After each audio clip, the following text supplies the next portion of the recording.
তোর সব বিল্লাল ভাই তোমার কথা কিতা কই খাইন দেউন্য ফুটকি দেউন্য না, ঠিক আছে? আচ্ছা, তোমার যখন সুসময় আসলো, যখন একটা 3 মিলিয়নের পেজ আসলো তোর সব বিল্লাল, তখন কিন্তু হাজার হাজার কন্টেন্ট ক্রিয়েটর তোমারে তেল মারছে।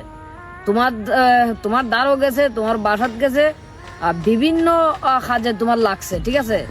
এখন যখন তোমার মুখটা কুত্তার ফুট কিল্লাস কেন হয়ে গেছি, কোনো মানুষ তোমার আশেপাশে আমি দেখি না। অনেকেই ওই যে জীবন মাহমুদ খারাপ জানে, জীবন মাহমুদ হলো খুশি তোমার যে পেজটা গেছে। একটা পেজ 3 মিলিয়ন করতে, নিজের এস্টাবলিশ করতে, এইখানের মাঝে আইতে অনেক কষ্ট হয়।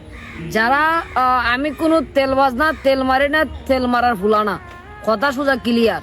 কিন্তু আমার দুঃখ এইটুই, একটা লোকে একটা পেজ বড় করে অনেক দিন অনেক কষ্ট করে একটা পেজ যখন একজনে গায়েব করে দেয়, এর চাইতে বেশি কষ্ট আর কিছু লাগে না, ঠিক আছে? মানে 20,000 ফলোয়ার আইডিটা যদি নষ্ট হয়ে যায়, মনিটাইজ আইডি, সবচেয়ে বেশি কষ্ট লাগে। এই জায়গার মাঝে বেটার 3 মিলিয়ন ফলোয়ার। তো আসলে যারা যারা এতদিন বিল্লাল বিল্লাল বিল্লাল আব্বা হইয়া তেল মারছো, তোমরা হইউকা বিল্লাল রেলি একটা ভিডিও বানাও, বিল্লাল একটু সান্ত্বনা দেও।